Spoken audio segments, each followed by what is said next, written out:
by little here. I'm Ara Young. I'm the Assistant Director of the Center for Graduate Life. I'm sure each and every one of these participants has received many emails from me every year or so. And we're welcoming Dr. Deborah Willis today from the University, oh my gosh, I'm going to say this wrong, the Rackham Graduate School at the University of Michigan. Yeah. Yay. And she is the Senior Program Lead of the Diversity, Equity, and Inclusion Certificate Program, which we really wish we had a certificate program like that here at UNC Charlotte. We aspire to that one of these days. But anyway, Dr. Willis is amazing. She was going to give a talk in the fall, and now she's back here in the spring to speak on this really interesting topic, I think, of like, I guess, sort of holding companies accountable for what they say they're doing as far as inclusivity goes, and you can somehow affect that sort of change while you're actually on the job hunt, which never occurred to me before. So I'm really excited to hear about this. And also, before I hand this over to you, Dr. Willis, let me just thank Burroughs Welcome Fund, who has provided the funding for this series of STEM lectures that we've had going on for the past academic year. So Dr. Willis, thank you so much for coming. I'm going to go ahead and turn it over to you now. Hello, everyone. I'm so happy to be here. I'm so grateful to have made it this time and not get sick or come sick. And I'm just happy to be here with you all today. Thank you for having me. I feel privileged to be invited to come talk to you about this topic, which I'm deeply passionate about. So we're going to be talking about the job search, seeking an inclusive culture at work, and also how you articulate your commitment to diversity in a way that's appealing to employers, so that you'll have a well-rounded job search where you are showing your demonstrated commitment to diversity and you are assessing the organizations to see if they are truly showing their commitments to diversity. Oh, okay. So I just start with a couple invitations anytime I speak, and I invite you to take your expert hats off. When I'm talking to people in higher education, we come, we're trained to be critics. So I will very much welcome your expertise in the conversation. I'm hoping this is a conversational webinar. And then I invite you to just come and with a growth mindset to share the responsibility for the discussion, because this, I hope, is an active learning space where we'll learn from each other. We all have different experiences that we can learn from. Interact in the chat. Like, the chat brings me life. The chat brings everyone life. It just feels so much better, especially in a webinar format when we can't see anyone. It will be good to bring your voices into the room via chat. And consider how your comments impact others, anything that you put there, or if you are unmuted and speak. Be fully present and engaged, which I know is very difficult to do. And I still invite you to do that. I'm guilty of doing like 4 or 5 things during a webinar, so I get it. Accept the lack of closure, because we won't get it all done today, right? But there will be work after the workshop. So I love to see you accepting that lack of closure and be specific about the actions you will take after this. So that's how it will be more helpful to you. And so in today's discussion, we'll ensure that you're articulating your commitment to diversity, review ways that organizations are assessing you, because they are. So we'll think about ways that they're assessing you, discuss ways to assess organizational commitment to diversity, equity, and inclusion and social justice from these organizations where you're seeking to work, review strategies and resources that empower you to search for jobs in places that sincerely manifest the inclusive culture that they proclaim.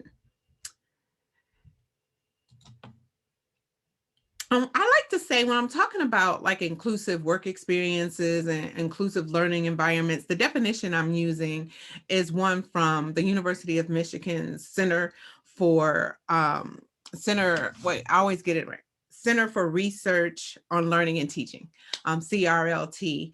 And I like to start with this definition because we think differently about words in diversity, equity, and inclusion. So we're looking for, I'm defining an inclusive culture that you're looking for as people are treated equitably, they have equal access to opportunities, they feel valued and supported.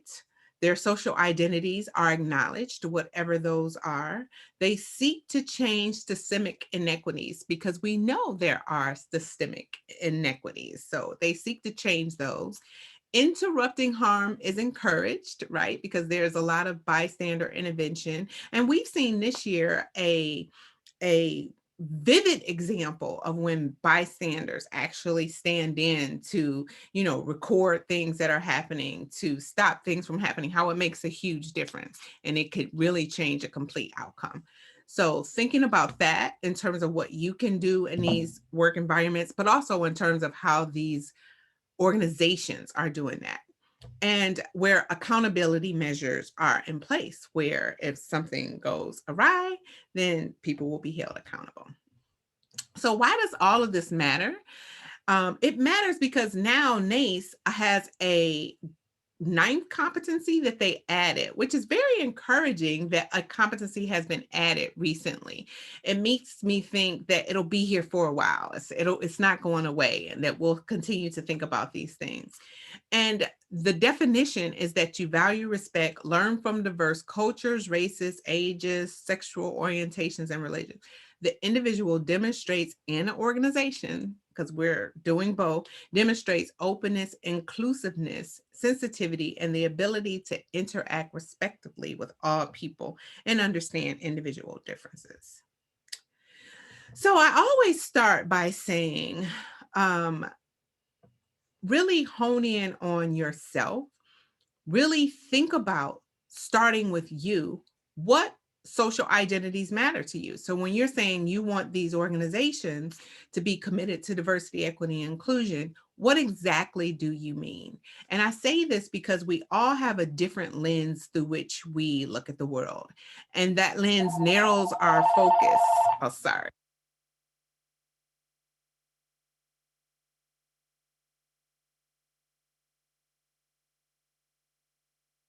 So that lens narrows our focus, and it also narrows the focus of other people.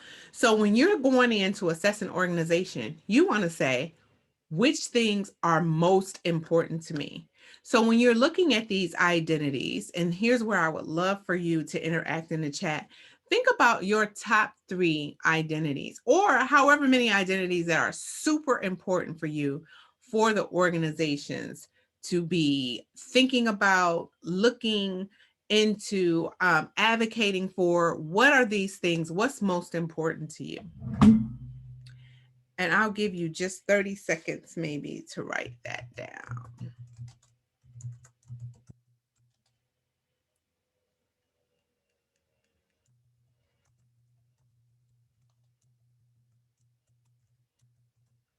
Those are mine. Good, good, good. Anyone else? Thank you so much, Dayla, for doing that. Black female sibling. Yep.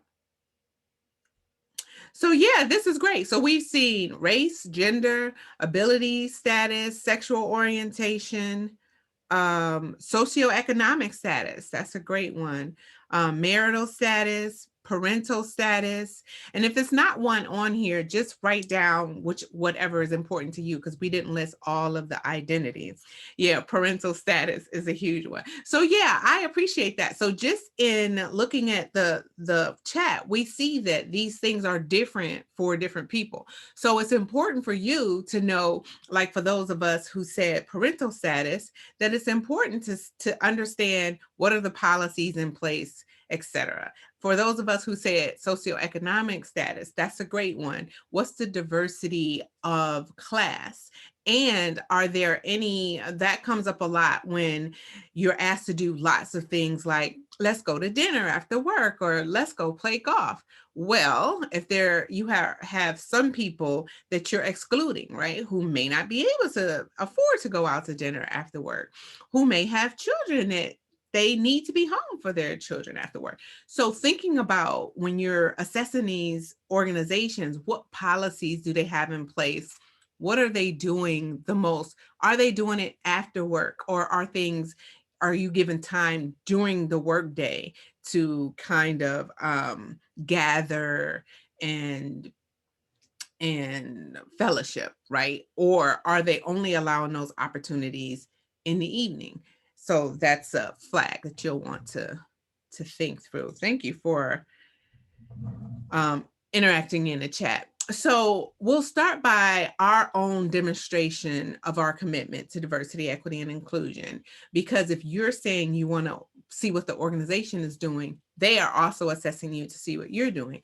And a lot of times we don't articulate these things in a way that's appealing to employers, and we don't think through a lot of it. So just some of the things that we want to make sure you're doing to demonstrate your commitment to diversity is educate yourself about DEI and know the language.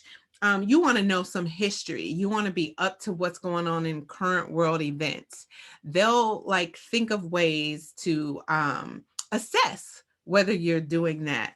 What aspects of DEI are most important to you? So we talked about that. What's your why? Be prepared to show the passion in your application materials, in all of your application materials and your interview. So when I say that, remember to incorporate DE&I in all of your application materials. So that's your cover letter and your vita or resume, and your thank you letters. You can incorporate it in. If you're going for academic jobs, you want to think about your teaching statement and your research statement and your, what other statements they're asking for.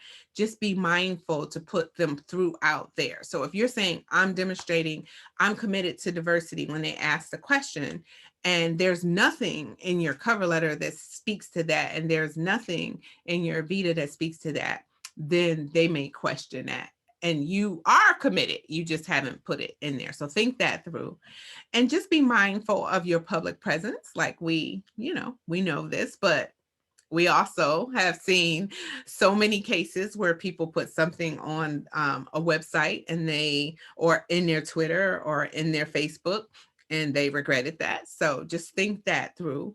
And also think not only in terms of making mistakes, but also in terms of, are you demonstrating your commitment to diversity there? Like if they looked you up on LinkedIn, are you involved in any groups on LinkedIn that will connect you to a identity that's important to you, or that will show your demonstrated commitment to diversity, right? There are lots of LinkedIn groups. Nowadays, you can do videos. It's so many ways with social media that we can demonstrate our commitment to diversity. So think through that, right? Because they'll look you up. They'll see, and I will say they will at minimum look up your LinkedIn, and they may try to find you on Twitter or Instagram, etc. Like employers are really being careful now because of everything that's going on in the world. So this is just one of the things that you want to be very careful about. And then stay abreast of current events. We talked about that. I would say keep an ongoing document with your stories, because when you're on the job market and they ask you all of those questions like, tell us about a time they don't come top of mind. But if you already have a file where you have placed these things and those stories, you keeping them all the way. So I have an Excel file and I keep all of my stories there, so that if I'm on an interview, then I could say, oh, if this story can go for this question that they're asking. Demonstrate a time that you collaborated with people across difference. So you'll want to have all of those stories already there so that they don't come to mind. And you want to frame them in the STAR format. So for right this moment, I want you to think about, I'm going to share a Google file with you. It's a Google folder. And in that Google folder, there's a handout that says self-reflection. I'll put the specific handout in there too.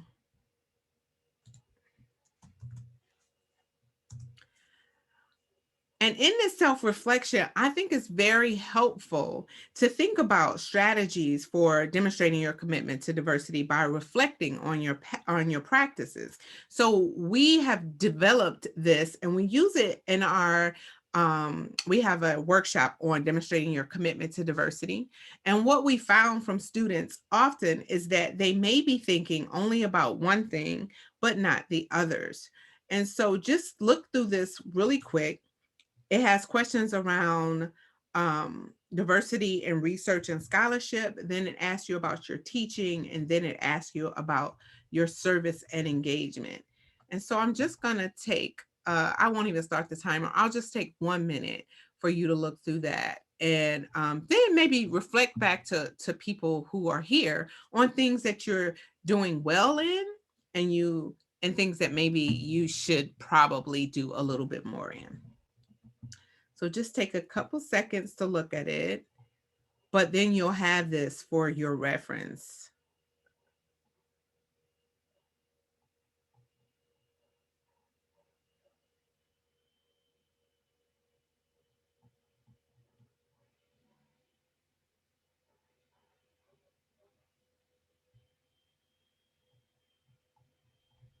So does anyone want to share where you think you're doing well in?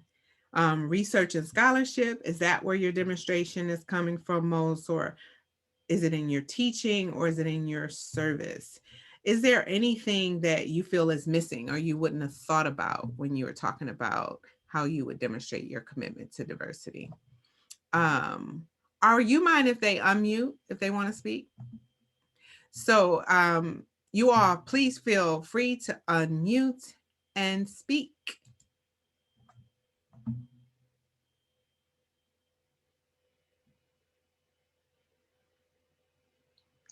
So, hi, Dr. Willis. Hi, Thank you how for are being you? here with us today.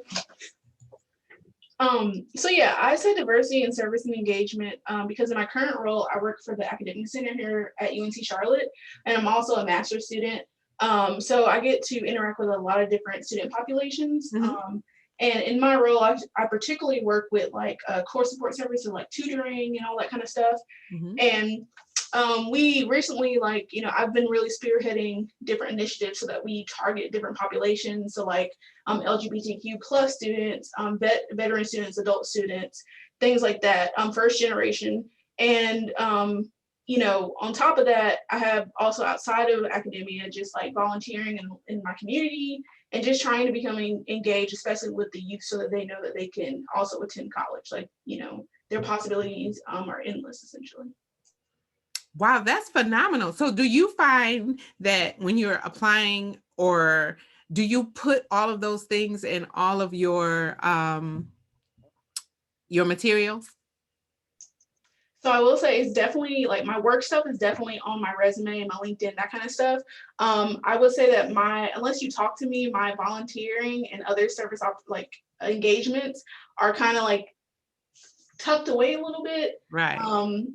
Just because I feel like most employers, I guess, look at like what you've actually done in a working environment.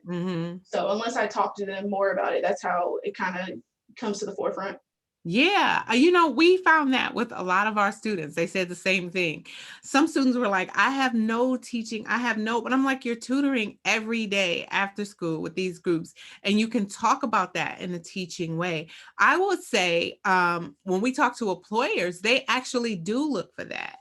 So things outside of your role to them shows an extra added commitment to diversity, equity, and inclusion. So I would incorporate those somehow in all of your materials.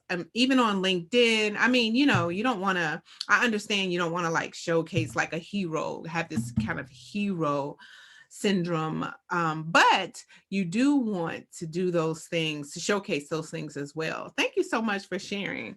And I'm encouraged and inspired by what you're doing. Yeah, Jill, I appreciate what Jill just wrote in the chat, and that is you should have a community service section on your resume. And so I think it will be helpful. I think you know, put on as much as you can. That's what I would suggest. And I will say most students don't do that. So you'll be a step ahead. They are really looking for those things. Oh, I'm sorry. I talked a little bit about the STAR format, and I'm sure you're familiar with it, but when you're getting ready to answer these questions, you have like 2 to 3 minutes, no longer than that. So when you're thinking about it and developing whatever's easiest for you to remember your stories, because they will remember stories. So you do want to have stories.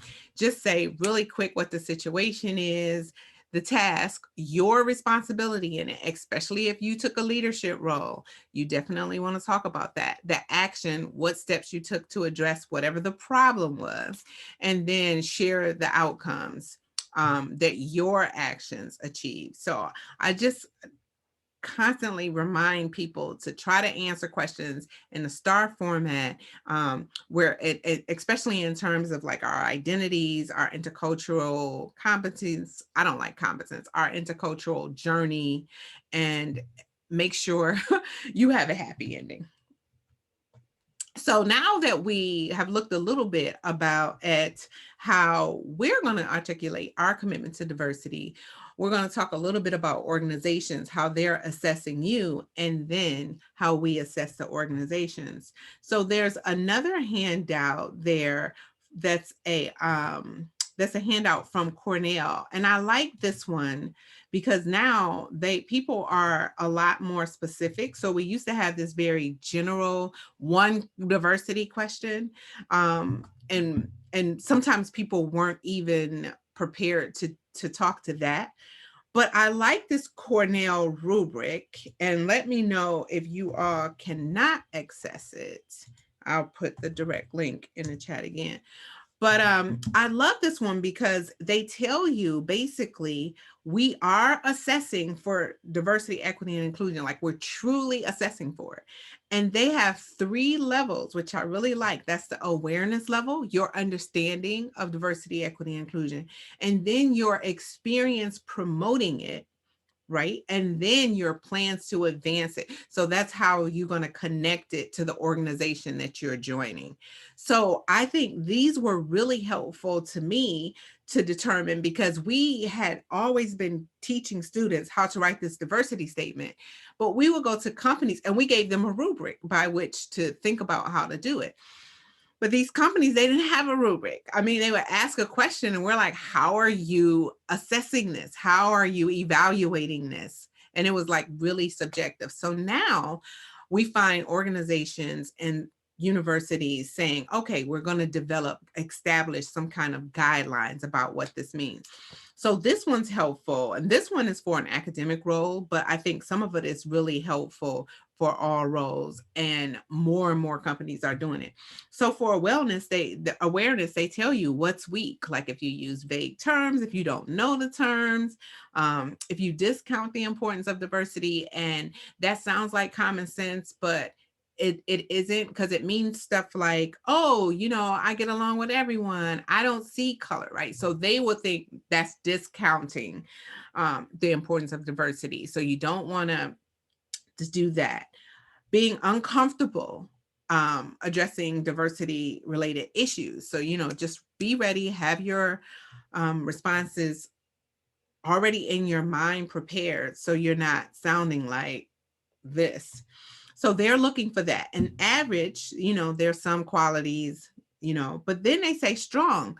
This is helpful. Like, what is it for you to be strong when they're assessing you for diversity, equity, and inclusion? And I like what they're saying. They're like sophisticated understanding of differences stemming from ethnic, socioeconomic, et cetera, backgrounds. This is really important. Familiar with demographic data. They also want to know if you're familiar with what they're doing in terms of awareness. Whatever company you're going to, are you familiar with what that company is actually doing around D&I? It's easy to do if you look at their website. For experience, they're like limited experience, like, right? And then they give you average, which I like. But strong is like this direct experience advancing. And this is where some of your examples will come in when you are doing volunteer and community service. It's important to have those there. And your track record spans across a time. So they say career stages. It depends on where you are, if you're just coming out. But like, you know, in undergrad, I did this, and in graduate school, I did this, and as a postdoc, I did this, and in my first role. So if you can answer all of those with what they call a strong answer, I think is important. Has anyone else seen any kind of rubrics, any kind of way that organizations are assessing DE&I that you want to share? Anything that surprised you?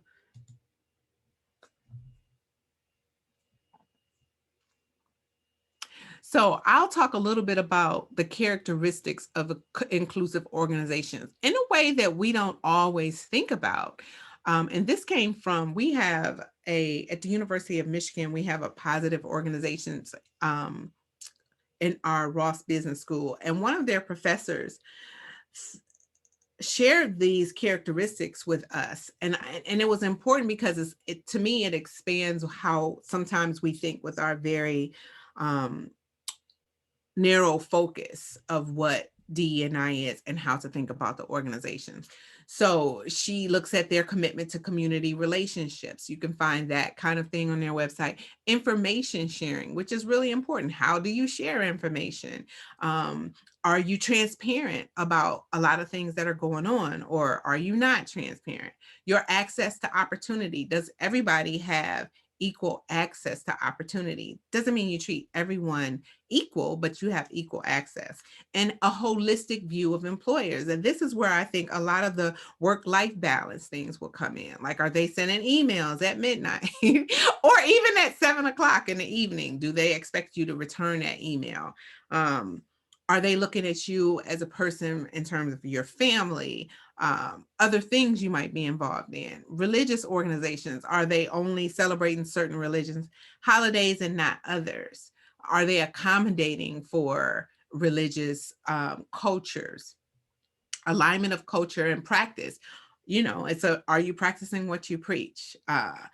Demonstrated diversity, like so that they are articulating it themselves, or you go on their website and you have to click down. How many times do you have to click before you get to something that says that they're committed to diversity? You want to think about that.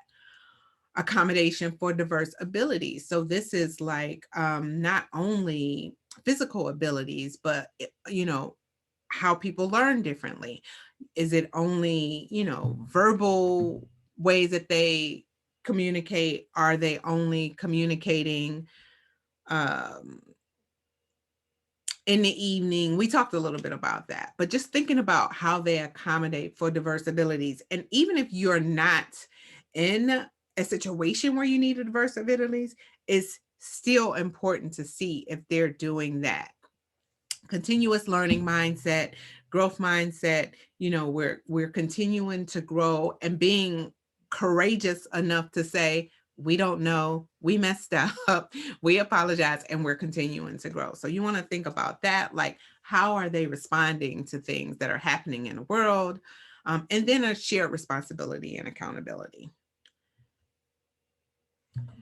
So we'll talk about spotlighting the organization, where to look and what to look for in all of these types of organizations. And some of them are obvious, right? The job posting, that's pretty obvious. You want to make sure that their job postings are being shared in communities where there are diverse populations. Where are they trying to recruit from? So think about that. Their website review. I think the website is very, very revealing. Like I was saying before, how many times do you have to click down before you get to something where they say that they're committed to diversity, equity, and inclusion?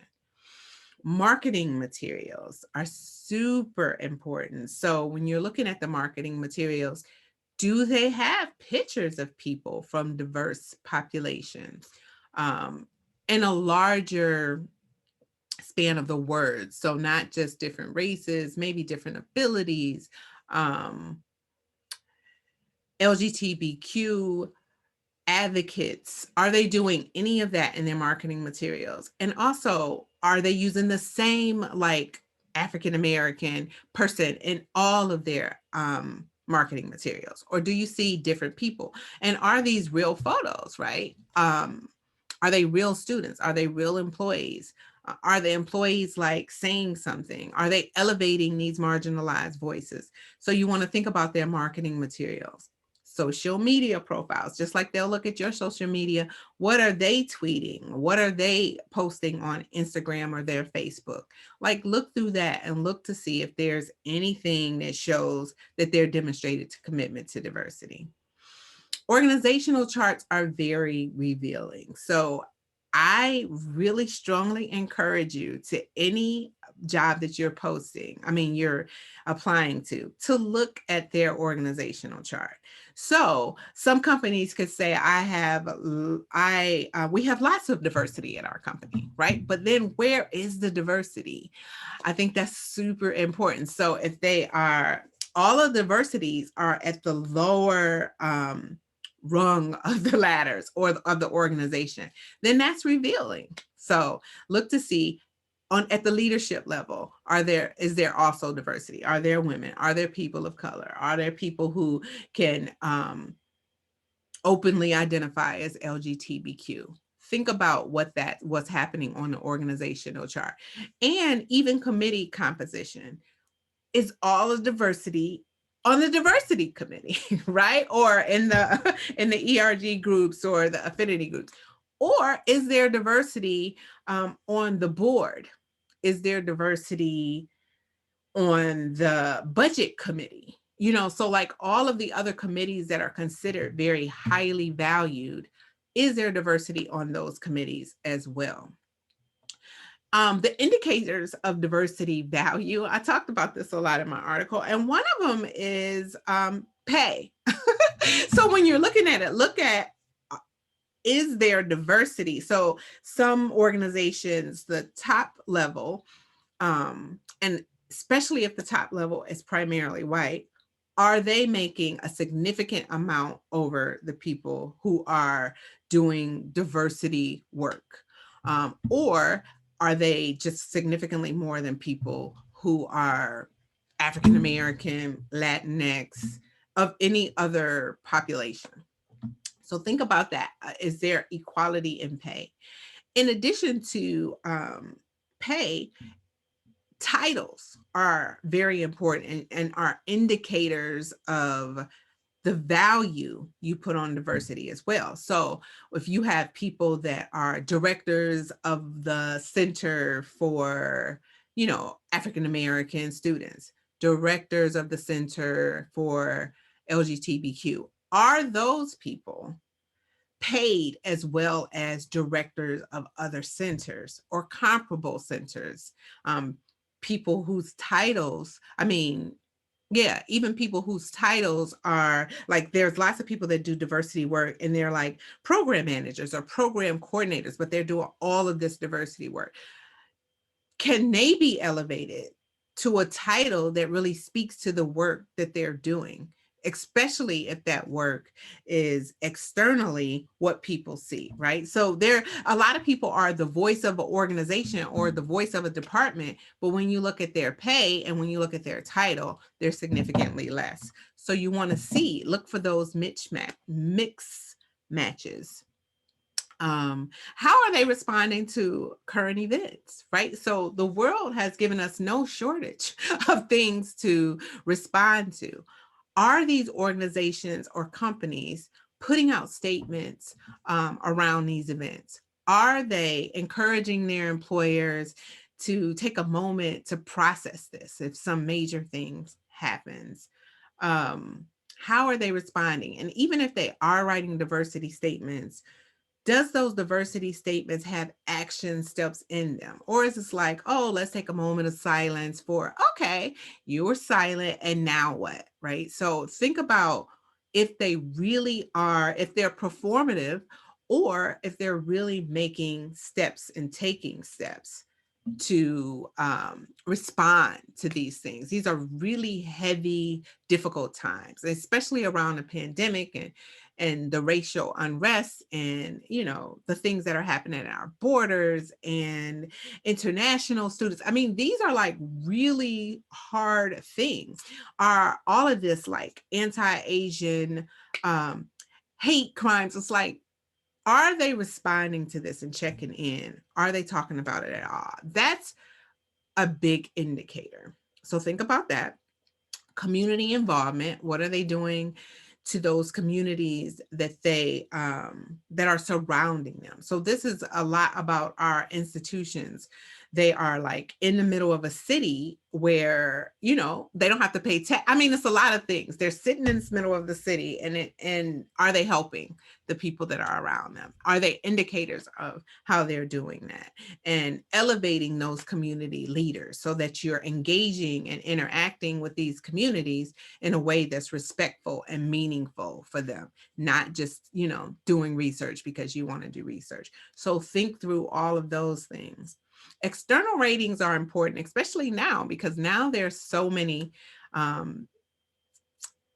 ways and people and organizations that are externally rating great places to work. And they're also now even doing them for affinity groups, great places to work for African Americans, great places to work for people in the LGBTQ community. So like think through that for those things that were top of mind for you. See what they're doing in terms of those, how they're doing in terms of those ratings. And then online reviews, another thing. So you know, you want to look at the organization just like at a much deeper level to kind of determine whether these things are the case. Okay, so I'm going to look at the chat. One question was how to know if there's equity in pay. This is really important question. So if it's a public institution or a public organization, there are ways that you can find it out relatively easy. You can just type it in and say, you know, salary report for, and then, you know, like University of Michigan's is, I think it's like 980 pages. It actually lists every single person in the organization. And some of us absolutely hate it because our whole, like, we feel like we on display. However, it does help with equity, right? And so you can see it right there. And if you're applying for something, you're like, wait, now all of these people make this much and you're offering this. Is there a reason why? So that's how you do it if it's public. If it's not public, it's a lot trickier, right? But you can look on, I would say, really use LinkedIn in ways that may not be top of mind, right? So you can look at LinkedIn, they have organizations or schools or alumni or, you know, people that work at these places, and just ask. You don't want to say, what's your salary, of course, but you can ask, like, is the salary, do you feel like the salary is comparable for people across the organizations of different identity groups? And you'd be really surprised that people are very open. They won't tell you their own salary, but they're very open to sharing these things if we ask. So, and so think about that, like who you could ask. And also you can Google it, because a lot of the time someone has written a report, or someone, if it's like serious inequities, someone has brought it up, right? And so you want to look that up and just see if anybody has talked about that at all. But I would say ask, and also know the market for the position that you're trying to get, and how that organization aligns with other organizations even. So if you can't find specific pay for the individuals, you can look at that. So thank you for asking that question. And then there's another one. Oh, I also have the same question. How would you know? Ask what people are being paid to evaluate. Yeah. And, you know, in your interview, and you can ask that, right? Write out. One of the questions you could ask is, how do you go about making sure there's equity in pay across, you know, different identities, or whatever is important to you, and see how they respond. So I think it's so important when you're on the interview process, when they ask you, do you have a couple questions or do you have a question? And never say, no, I don't have a question. And think about how one of those questions can be related to diversity, equity, and inclusion. It could be related to equity and pay. It could be related to et cetera. I give you a list of questions that we'll look over a little bit, but I think you could ask it in a way that's non-intimidating. Jill? You were going to say something? You unmuted. No, I don't Oh. think I did. Oh, okay. But Okay. I strongly agree with all that. And maybe I was nodding because I always say that your questions are a signal and tell something about you. So I wholeheartedly agree. Yeah. Yeah. And I think that's the one thing, the questions and the thank you are two things that we have missed opportunities a lot because we haven't thought through those well. And those are just as important as your responses to your interview question for a lot of people. So just think about that. Like we just interviewed a person and she said, so how have you, what did she ask us? She said, it was over Trump when President Trump, when he said, you have to get rid of, when he had the executive order that said you couldn't talk about race and or discrimination in your trainings. And he threatened to take funding from federal organizations that were doing that. And it was around that time. And when she came in, she was like, how has your training around diversity, equity, and inclusion been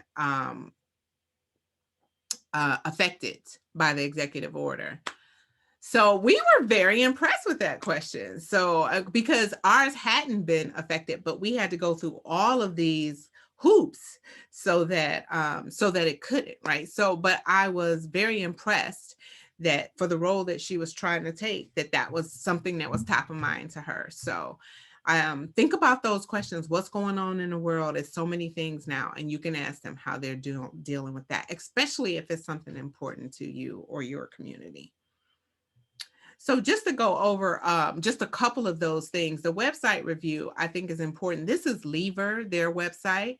And I really like diversity is front and center, right? You see diverse images right from the start, and diverse in so many ways other than race. So, right, I see the nerds because I'm a self-identified nerd. That's great. You see people with different abilities. You see people cheerful and laughing and smiling. I mean, so it's not like so serious and straight. You see people who, I was like, this to me is a good indication of images that you can put. And I also like, it's front and center on their website, so you don't have to look all over for it. And I love the transparency in data. So they're telling you, and it's changed a little bit. It's gotten a little better for women.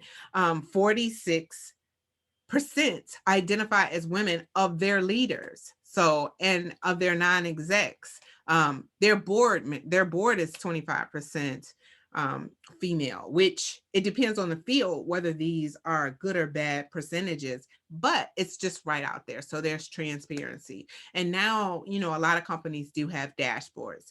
If it's not right on the top, you can look it up to see what's being identified, right? So I appreciate that. And then, 14% underrepresented minorities, which is low, but they put it up there and it's authentic. And it may or may not be low for the population they're seeking or the population that they're in, but it's right there. So you could ask for that, and you can also look on their dashboards. External ratings. So this is one of the external ratings where they're like, meet America's best employers for diversity 2020. And then it's right up there. So you can look at some of these like external ratings for diversity, equity, and inclusion and see if your company comes up, right?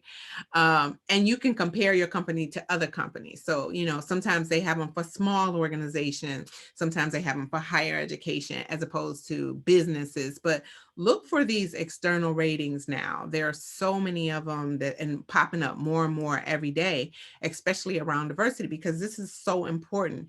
They found that 67 to 75% of the millennials said that they're looking for a company that is committed to diversity, equity, and inclusion.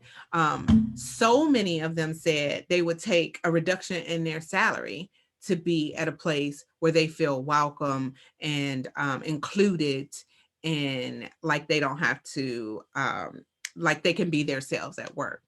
So thinking about this, employers are really starting to take notice. If they want the best workers and the best client, they have to make certain changes. And so now it's a lot of external ratings. And I think the ball's kind of in your court more as a person who's committed to diversity, equity, and inclusion, because now the companies are trying to really get there.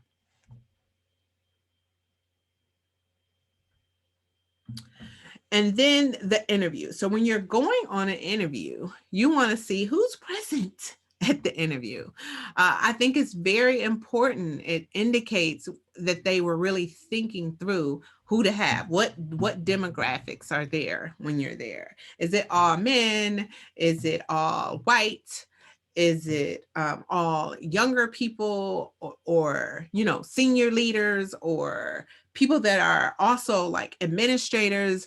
All of these people that do such good work in our institutions to actually keep them going. Are any of them on, and they may not be the highest salary or the highest titles, but are they important enough also to be on the search committees and determining who's going to get hired? I think that's really important. So think through that. Let me see, to move my thing. Who is working in what roles? So we talked a little bit about that. Were you greeted when you walked in the door? How were you greeted? So look at all the people that are maybe not interviewing you, but who are in the room. Now, of course, we're virtual now, and it's been even more challenging virtually, but you could also look for who's in the room virtually. And to me, it's even more poignant, because it's like you can just invite people to join a Zoom call. And so why aren't they invited, right? So, there's no excuse. So think about that. Do they have their pronouns listed if that's important to you, right? Does anyone have pronouns? Do they call you by name? Think about all of these small things. It was interesting that for our students, one of the most important things was, and we found this interesting. We sent a survey about something else with a DEI certificate, and we were like, so what's important to you? And one of the things that came up over and over is that we know how to say their name, or we tried to pronounce their name, and we didn't just give them nicknames, or we actually called them by name. We remembered their name. It was so many things about names that I was like, oh.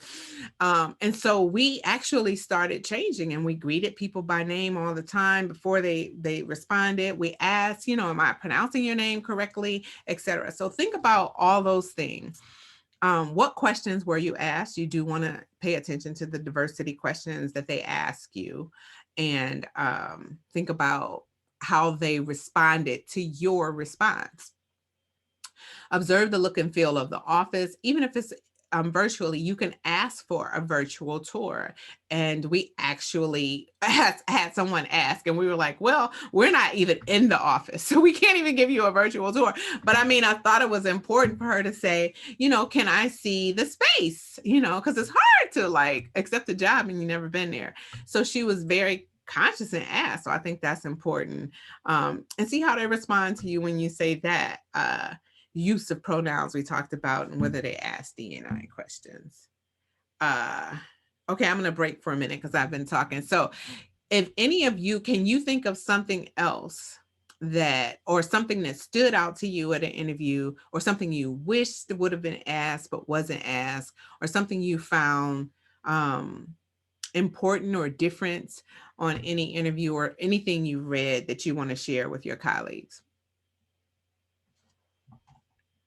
Oops, sorry. Yeah, I'll share something. Thank you, I'm Julie. applying to jobs and interviewing, and most of them have been nonprofit or government or just an organization that is very clearly focused on DEI and access. But I did interview with a corporate, like a more corporate entity that doesn't really have that same pressure as a nonprofit. Yeah. So I don't even really know where this came from, but I'm glad that I asked this question because I'm seeing that you have this in your presentation. But because those things are important to me, I took the time to ask if there are opportunities to engage in some of the philanthropic things that the corporation does, because that's important to them for the community to see that they're doing it. But I know it's not at the same level as if you were working for like a nonprofit. So I'm glad I asked the question, and I'm glad to see that that kind of question is reflected in your presentation. So I was on the right track. And they said that there were opportunities, so that's good. Yeah, that is great. Thank you for sharing. Yeah, that's a great question to ask. And the fact that they were open to hearing it and they were doing it is great. And like you said, for a corporation, that's huge. Like you said, they don't have the same pressures. So thank you for sharing that, Julia. Yeah, you are on the right. Yeah, you're ready. Ahead of the game. Anyone else?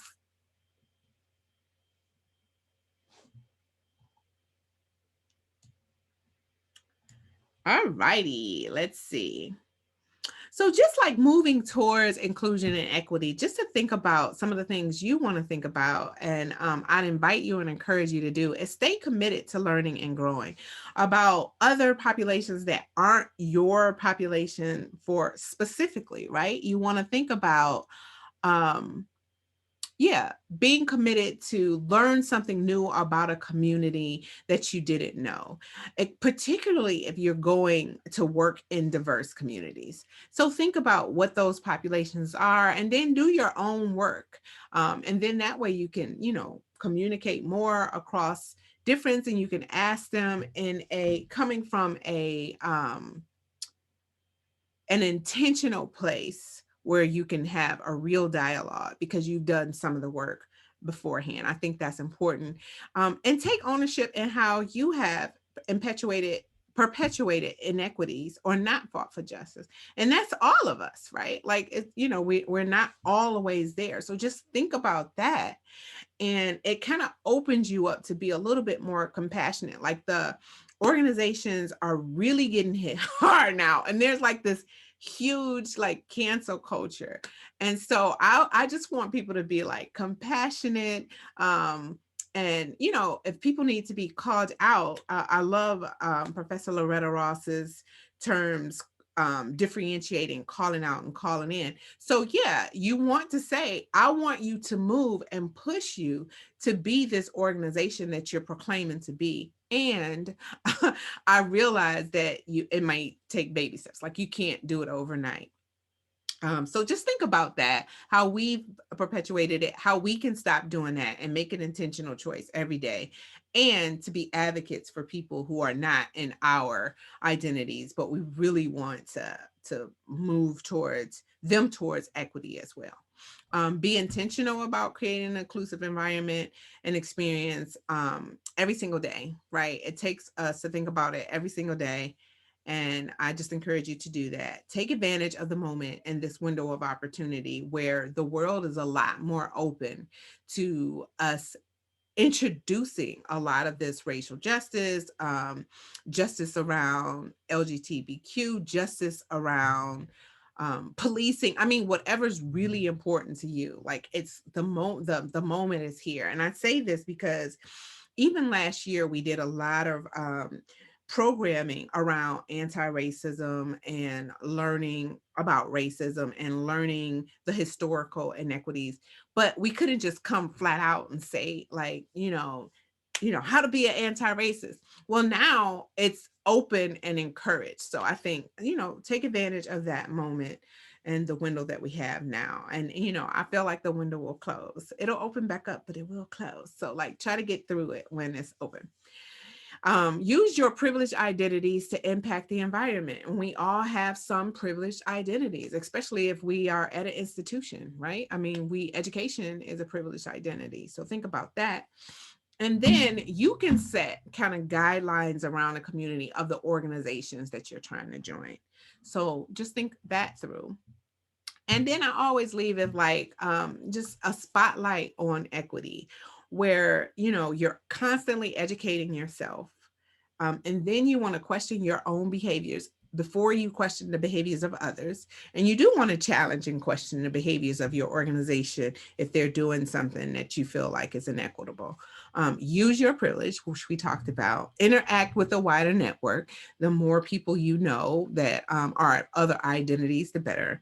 Teach others, because we've educated ourselves. And so now we could teach others when we see something that's happening that they shouldn't be doing, and yield to marginalized voices. So those voices where people aren't hearing them for whatever reason. And you know, you can make that decision every day at every meeting.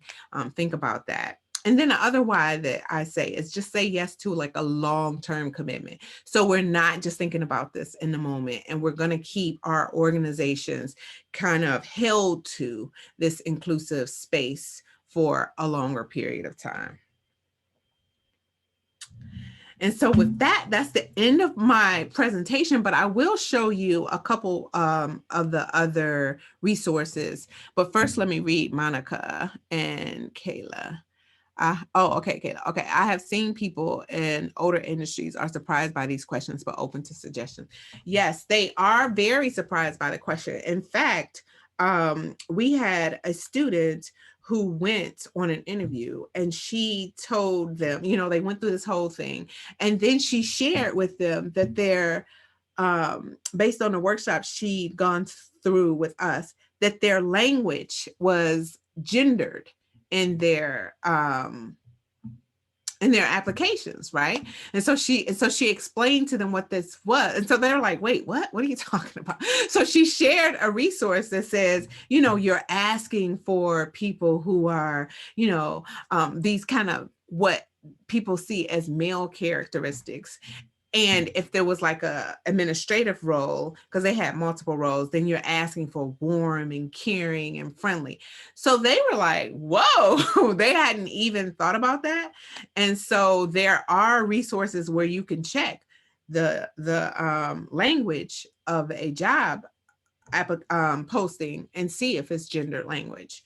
And even in writing letters of recommendation for people, we send those things through a language to see if we're using certain language for our people that is gendered as well. And so as committed as I am to that, I did learn that the language that I was even using, not even like realizing that, was different from like the students, the male students and the female students that I was writing letters of recommendation for.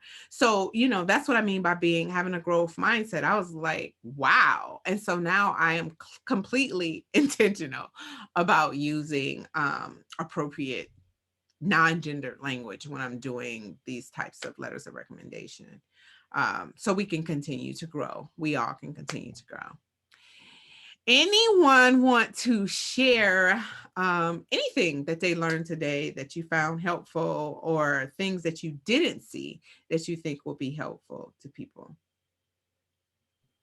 I just think it's a really good point that you mentioned. I mean, it's one thing to say that you're committed to diversity and inclusion, but I mean, you really do have to prove it like on an individual level. And if an organization is, you know, claiming to be so diverse and so inclusive, and then they don't have any of the things that you pointed out, it's like, I mean, they can't really say that they are because they aren't proving it in any way. And I think that's really important. And just, I mean, it seems obvious, but I think it was just really informative and a great thing to point out. So I just really thank you so much for all your information and your time. That was really great.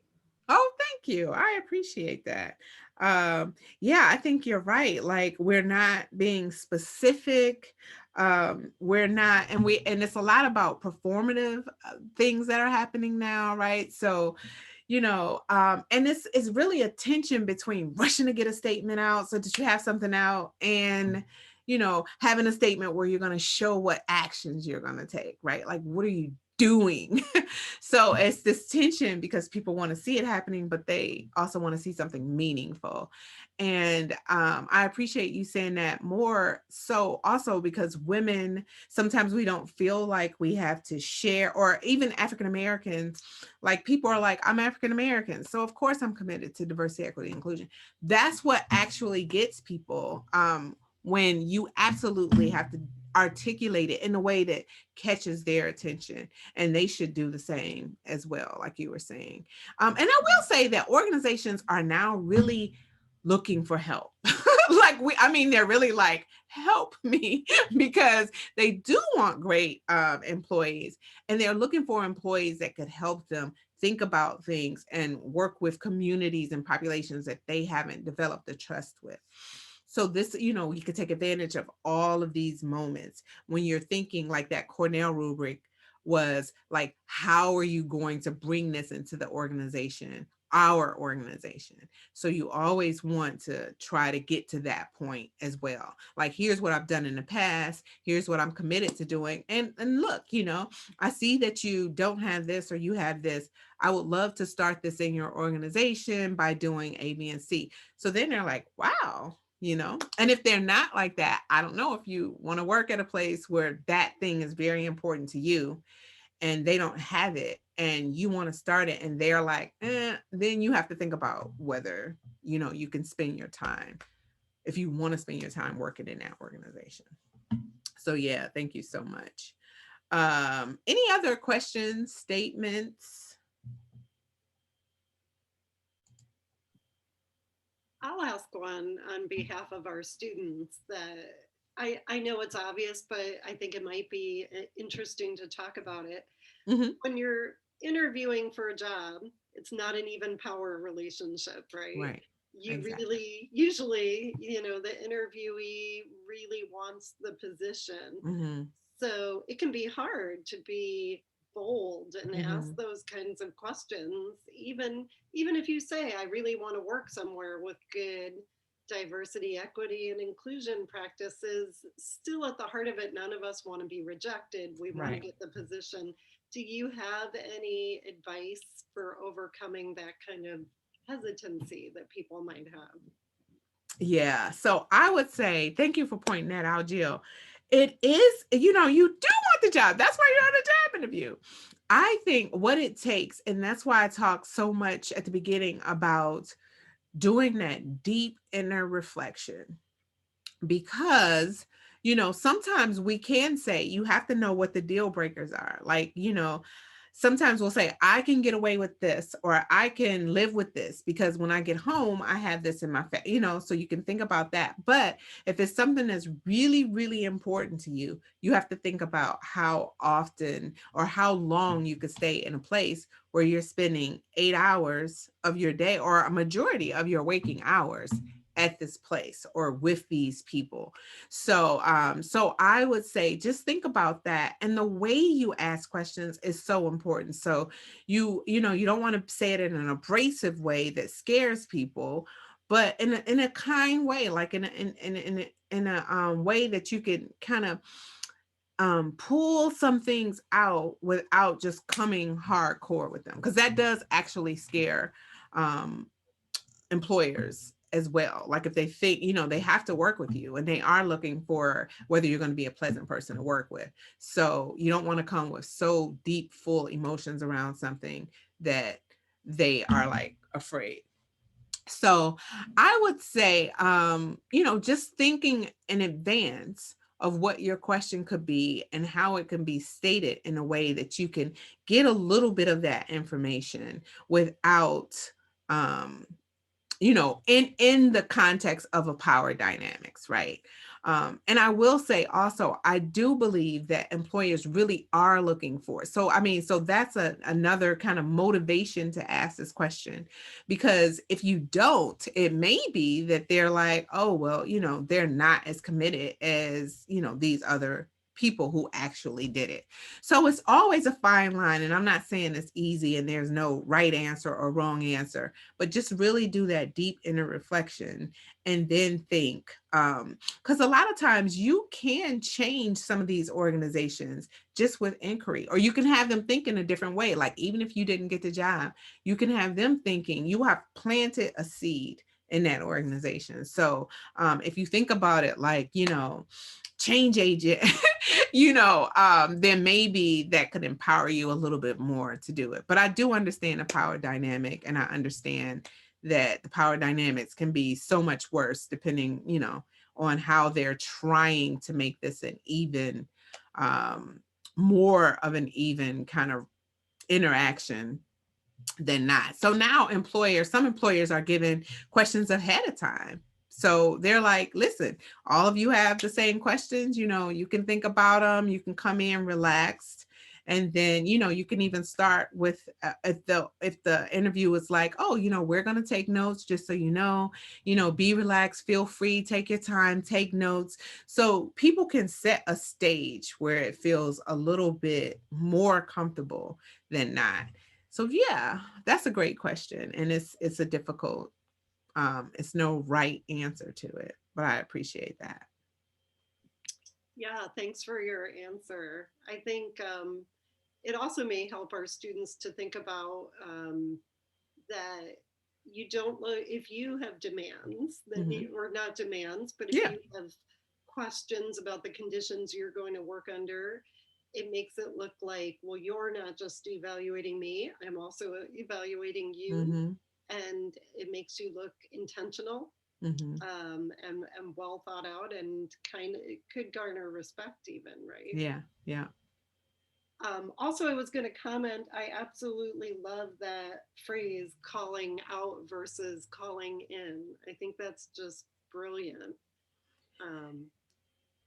I will put her name in the chat. I love her. She's coming out with a book about it, and I'll also send you, we had Professor Loretta Ross come to Michigan, and I'll share the recording with you. But she also teaches classes for just $5, which I was like, wow, that's amazing to me. So I'm going to pull it up and put it in the chat really quick, because I think she was really helpful to me, where you can, you can still correct people, but not in a way that's like abrasive or harmful. And so, so Loretta Ross, beautifully talks about, what's the difference between calling out, calling on, if you're talking to your own community, and calling in, and how you can do it with inquiry and in a way that's compassionate. And she also says, and sometimes you should call stuff out, right? If stuff needs to be called out, but it doesn't have to be the first thing we do every time. Like, we really want to try to create a community where we're all working on this stuff together. So I put her information in the chat, in her link. And if you look her up, I think she has a couple of her videos where she did a talk somewhere on YouTube as well. Thank you. Any other questions? So I'll just tell you, in your folder, there's an assessing organizational commitment handout. And it asks you it gives you sample questions developed by career professionals that you could use in your interview. And it's a whole host of them. So you can select the one that fits most with you. As general as how important is diversity to this organization, to very, asking about affinity groups, employee affinity groups, if they have any. How does your team celebrate diversity, equity, and inclusion, which I thought was great. What development and training opportunities are there for employees? Because, the training and professional development of employees that you're giving to your employees is super important. So if there's none of that, that's a sign, because you're not expecting them to behave in a certain way, or you're not developing a community if you're not training them in any way, like around unconscious bias, allyship, how to be advocates for the LGBTQ community. If you're not talking about this at all, then that's a sign. And then there are lots of resources. I was telling you about some of the external reviewers. And so all of the links on the next page just tells you all about articles and further resources that you can talk about those things. So that one is helpful to try to assess the organization. There's also one that is gives you questions to how they may assess you on how you can articulate your commitment to diversity. So that one has a ton of questions that you may be asked while you are on the job market. So I just put that one in there. And I appreciate this because there are so many questions, and these are real questions from real people. Like, have you ever asked this question? What questions were they asking you? So that's what some of these questions are. And you can see how they vary so much, and how they have those behavioral type questions that you're going to want to have responses to by having your stories, your STAR stories already done. Like, tell me about a time. Can you think of a time when you changed a process or procedure to make your organization more inclusive? Tell me about a time when you worked with someone from a different culture than yours. What did you do to ensure that you were inclusive of their identity during your interaction? So some of these are just real important questions to think through to see if you will have the answer to some of them. And so there are dozens of them. So that will be helpful when you're going. It also talks a little bit about the STAR framework. But the most important thing, or the most helpful to me, was on the final page, it tells you characteristics of quality answers. So what kind of things would show that this is a quality answer? And I found this on a website that I actually also cite, because this is really helpful. So just actionable. Do you articulate specific actions or steps taken? Were they proactive or reactive? I think that's really important. It demonstrates like specific classes, tools, resources. Do you have those? Like, are you telling them all the training that you took, all the workshops that you went to? Is that listed where they see that you are actually doing something and taking a step? They talk about whether it clearly defines their measure of success or failure. So think about that. Like, do they make that clear? How will you know if this was successful? How did you know in your story that this was a successful thing? So you like increase by a certain percent or something like that. So I just think it's really helpful when they're saying, these are characteristics of quality answers, and making sure you have kind of those answers, these kind of things in your answer is important. So those are some of the resources that I think will be helpful. And, I say this all the time, and I truly mean it. Like, you can feel free to contact me if I could be helpful to you in any way. And of course, you also have Jill and Ara. Any other questions, final thoughts that people want to share?